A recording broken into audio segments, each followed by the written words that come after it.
म्हणतात ना, बाई पण भारी देवा. वर्षाचे 365 दिवस गृहिणी ही घरासाठी झटत असते, झोंबत असते.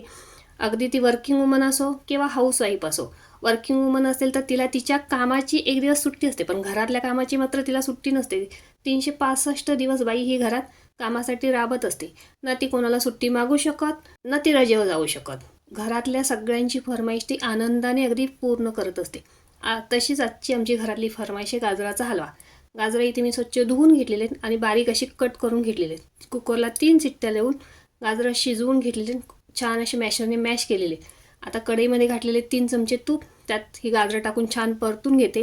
याच्यामध्ये घालते मी आपल्या आवडीनुसार, गोड किती हवे त्याच्यानुसार गूळ. ह्याच्यामध्ये घालते मी 1 कप दूध आणि 1 चमचे वेलची पावडर.